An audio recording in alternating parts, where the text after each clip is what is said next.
iPhone, apa batu bata? Jawab dulu pertanyaan sebelumnya. Oke. Negara apa yang benderanya ada warna ungu? Gampang, Dominika. Betul. Yeay. Jadi mau pilih apa? Batu bata apa iPhone? Batu bata. Kok pilih batu bata sih? Bego bener jadi orang. Pilih iPhone, apa batu bata? Tapi sebelumnya jawab pertanyaan dulu. Negara mana yang benderanya punya warna pink? Apa? Ayo. Gampang, Meksiko sama Spanyol. Betul sekali. Jadi pilih apa nih? iPhone apa batu bata? Batu bata aja. Apa nih? Bisa gila gua lihat beginian. Kok pilih batu bata lagi sih? Ah, nggak bisa nih. Gua harus ikut challenge-nya. Bang. Ya, gua mau ikutan juga challenge-nya. Oke, jawab pertanyaannya dulu. Negara apa yang paling korup? Gampang itu mah, Indonesia. Apalagi? Sip. Pilih apa? iPhone apa batu bata? Batu bata. Beli balut yuk. Balut, embrio ayam yang direbus itu, emang lu suka? Ya nggak tahu sih, gue belum cicip. Tapi masa gue jauh-jauh dari Indonesia tapi nggak cicip balut di Filipina, ya kan? Ayo jajan. Ada sih yang jual di sudut sana, tapi nggak, tempatnya gelap, sepi, pokoknya agak serem gitu. Lagian kemarin di sana baru ada yang lihat aswang katanya gitu. Besok aja. Aswang? Siapa? Yang jual balut? Kenal lu orangnya? Bukan, makhluk jadi-jadian gitu. Ya tapi ayo, bentar jajan bentar dong. Besok aja lah, nggak berani gua kalau malam-malam gini. Soalnya di sana banyak beredar cerita serem. Di dekat sana ada desa yang sepi, namanya Visayas. Seorang ibu baru saja melahirkan di sana. Malam itu bayinya terus menangis. Suaminya keluar mencari air. Jadi si ibu sendirian di kamar menggendong bayinya. Tiba-tiba tap tap. Suara basah di jendela kayu. Saat dilihat, ada lidah panjang menjulur masuk dari celah jendela. Ujungnya runcing, bergerak liar, menjilat-jilat udara, mencari darah bayi, katanya gitu. Ibu itu mau menjerit, tapi entah kenapa suaranya tidak keluar. Bayinya berhenti menangis, terdiam, matanya terbuka lebar, dan menunjuk ke arah jendela. Perlahan, ia melihat sosok perempuan tanpa tubuh bagian bawah, mengambang di udara dengan sayap kelelawar dan mata putih melotot. Darah menetes dari mulutnya. Keesokan harinya, warga menemukan bayi itu menghilang, dan di lantai kamar hanya ada bercak darah dan bau amis yang menusuk hidung. Kalau kamu dengar sayap di atas, jangan buka jendela. Aswang belum kenyang. Kok kayak kuyang ya? Kayaknya sih. Wah, suara apa nih? Aswang nih, jangan-jangan. Biaya hidup paling murah di dunia, ya di Pakistan. Dengan $1 Amerika, kamu bisa dapat 281 Pakistani Rupiah. Dengan 280 Pakistani Rupiah, kamu bisa dapat nasi biryani sama chai. Terus, kalau turis kita kasih gratis. Kurang murah itu. Ayam geprek di Indonesia 10 ribuan juga banyak. Lebih murah di Bangladesh. Dengan $1, kamu bisa dapat 221 taka. Dengan itu, kamu bisa dapat nasi, plus sayur, plus telur, ikan goreng juga cuma 80 taka. Sisanya bisa kamu beli cemilan dari sini. Kurang murah. Udah dibilang, biaya hidup paling murah itu adanya di India. Dengan $1, kamu dapat 88 rupiah, sudah dapat nasi sayur spesial. Wih, mantap nih. Bukan cuma itu, kamu bisa nambah gratis sepuasnya. Karena moto kita, murah, meriah, mudah. Muntah sampai kenyang maksudnya. Mantap tuh. Kirain apa tadi? Ngapain sih, Uncle? Ngadu kuah. Loh, ini kan centong. Ngapain pakai tangan gitu lagi? Nggak perlu. Pakai tangan aja langsung. Mau nambah kuah nih? Ayo. Sini. Golden berry, jenis berry yang paling langka dan paling mahal di Amerika. Harganya 1 kilo 1,5 juta aja. Soalnya impornya dari Amerika Utara. Golden berry. Apa sih? Ciplukan itu mah. Di sini nggak usah beli, tinggal main ke semak-semak. Banyak. Orang-orang yang terkuat di dunia biasanya berasal dari Islandia. Contohnya Thor Johnson. Jadi salah satu manusia terkuat sepanjang masa. Kuat. Paling juga kalian makan daging ikan, ngomong kuat. Kita di Indonesia makannya kapal selam. Kegigit nggak lu? Tapi kita di Jerman punya 4 musim loh. Musim gugur, musim semi, musim salju, musim panas. Negara lu mana punya? Baru 4 musim lu, sombong banget. Di Indonesia bukan cuma 4, tapi puluhan musimnya dalam setahun. Mau musim apa lu? Mau musim kemarau, musim hujan, musim duku, musim mangga, musim rambutan. Banyak. Mau musim apa lu? Terus ini orang Lo orang sudah pasti tahu kungfu loh. Ini kungfu sangat terkenal di seluruh dunia loh. Santet aja udah. Ilmu bela diri tanpa menyentuh. Karena udara di sini kering dan dingin, jadi kami di Amerika sering banget pakai virgin coconut oil untuk melembabkan bibir dan menghaluskan kulit. Harganya murah banget kok, Rp375.000 aja. Nih, kelapa belakang rumah gua.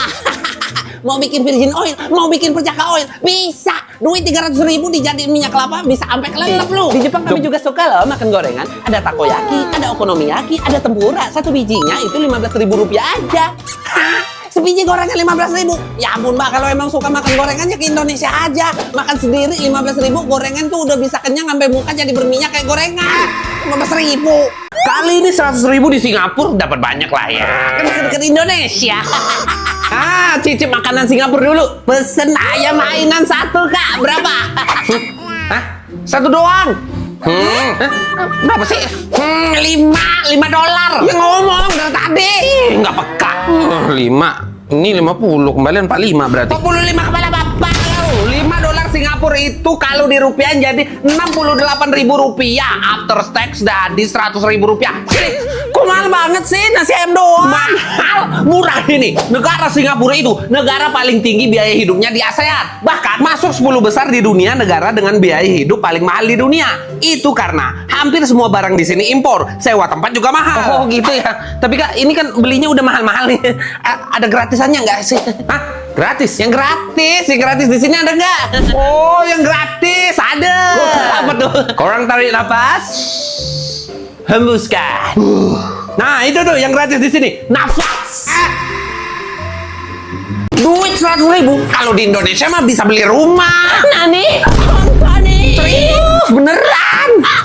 Dulu. Oh, Kimi kok kira beneran? Soalnya di Indonesia dulu tuh murah-murah banget. Sekarang mah boro-boro, 100.000 mah sehari jajan juga habis. Kimi kok inget di Jepang 100.000 udah bisa beli rumah. Bahkan ada yang gratis bisa langsung dapat rumah. Nani? Antoni? Mau. Di Jepang ada program yang dikenal Kia Bank, sebuah sistem yang dikelola oleh pemerintah daerah untuk mengambil alih dan menawarkan rumah-rumah kosong atau terbengkalai terutama di pedesaan atau yang mengalami depopulasi. Maklum di Jepang banyak banget lansia, jadi tingkat kelahiran sedikit, akhirnya rumah-rumah banyak yang terbengkalai. Sini, lumayan ke Jepang dapat rumah. Selamat Pak, rumah ini sah jadi milik Anda. Beneran Rp0 nih. Oh jelas, tanpa speser uang pun rumah ini sudah jadi milik Anda alias gratis. Tapi lihat ya di sekitarnya ya, perlu renovasi dan biaya sedikit saja. Berapa? Atap jebol, pintu rusak, toilet macet, lantai ambruk, cat kusam, 500 juta aja Pak. Nggak jadi ya. Tinggal di luar negeri enak banget sekarang ya. Soalnya makanan Indonesia udah banyak dijual di luar negeri. Jadi lidah nggak kaget lagi. Iya dong. Di Amerika ada makanan Indonesia kayak Indomie. Harganya 15 sampai 20 ribuan doang. Murah kan? Bukannya 3.000 4.000 ya mbak harganya? Kok jadi mahal ya? Makan mie itu baru berasa 2 bungkus. Berarti kalau 2 bungkus udah 40 ribuan dong. Makan mie doang, makan tempe aja. Soalnya lebih sehat. Kimiko suka banget. Harganya di Jepang 45.000 per 100 gram. Murah banget kan? Hei, tempe sepapan di sini 5.000 doang loh. Kok mahal gitu? Makanan itu paling enak yang berkuah. Kayak nasi soto di Belanda harganya 180.000. Murah banget kan? Soto 180.000. Tapi paling enak nasi goreng. Harganya di negara Ana Rp115.000 saja. Murah, halal. Mahal banget. Udah nggak jadi tinggal di luar negeri. Udah paling bener tinggal di pojok kenyot aja. Hai cantik. Apa sih? Kenapa di Belanda banyak makhluk kayak gini sih? Udah maklumin aja, soalnya Belanda itu negara Eropa pertama yang ngelegalin pernikahan sama jenis. Kalian di Eropa aneh banget dah. Negara maju-maju, tapi kok pikiran kalian tuh kayak maju mundur gitu. Udah, ayo ke museum yuk. Gimana museumnya? Bagus kan? Bagus sih. Tapi kok gue lihat-lihat dari tadi kok banyak banget replika benda-benda bersejarah dari Indonesia. Replika? Yang aslinya tuh di sini. Negara kalian tuh yang majangin replika di museum. Kok bisa yang aslinya di negara lu? Ya kan negara lu kita jajah. Jadi barang antik-antiknya ya kita ambilin juga lah. Atau kalian juga nggak peduli ngejaga warisan leluhur aja kalian nggak bisa. Ini lu nyari ribut apa gimana? Tenang. Ini bahasa Indonesianya apa? Ember. Iya sama. Di Belanda juga ember namanya. Terus ini apa bahasa Indonesianya? Handuk. Sama bahasa Belandanya juga handuk. Ya terus kenapa? Ya harusnya kalian terima kasih lah udah kita jajah. kalian bisa tahu ini namanya handuk. Coba kalau kalian nggak pernah kita jajah, kalian nggak bakal tahu ini namanya handuk. Mungkin namanya sekarang jadi gitu. Ini struk belanjaannya ya, Bu? Oh, nggak usah. Gimana? Saya nggak butuh struk belanjaannya. Cukup diambil aja ya, Bu ya? Gimana? Ya maksudnya struk belanjaannya tinggal diambil aja gitu, Bu. Ya, Bu ya? Saya nggak mau. Kan udah saya bilang saya nggak butuh struknya. Tapi ini struk belanjaan Ibu. Ya, tapi saya nggak minta dikasih struknya. Alasan saya udah nyetak struknya karena Ibu udah belanja di sini, Bu. Harusnya kamu nanya dulu, Ibu mau dicetakin struknya nggak? Baru cetak. Harusnya kalau Ibu nggak mau struknya, nggak usah belanja di sini, Bu. Apa sih? Saya cuma mau barangnya, bukan struknya. Tapi aturannya gini, Bu. Saya harus ngasih struk belanjaan ini sama Ibu. Dan aturannya juga, Ibu harus ngambil struknya. Nggak mau. Mau? Nggak mau. Mau? Nggak mau. Mau? Nggak mau. Mau? Nggak. Mau, Bu. Enggak, ya enggak. Ambil struknya nggak? Oh, nantangin kamu. Oke, kalau Ibu nggak mau struknya, nggak usah ambil barangnya. Oke. Sini struknya. Nah, gitu dong. Kan nggak susah. Bu. Puas. Oke, lihat ini kan. Iya. Lu kenapa sih ya? Ya udah, saya mau refund. Balikin duit saya. Oh, boleh. Ibu bawa nggak struknya? Sini saya lihat dulu. Lu ya, kurang aja. Bukan gitu, kaku banget sih. Gini. Gimana sih? Aduh, bukan gitu. Gini caranya. Harus ikutin iramanya sama penuh perasaan. Nah gitu dong. Kelakianku, aduh, direnggu. Ini tuh bukan soal kelakian atau apa. Tarian salsa itu bagian dari gaya hidup, bagian dari pergaulan sehari-hari di Kuba. Nongkrong sama teman gitu, bukannya ngobrol malah nari gitu.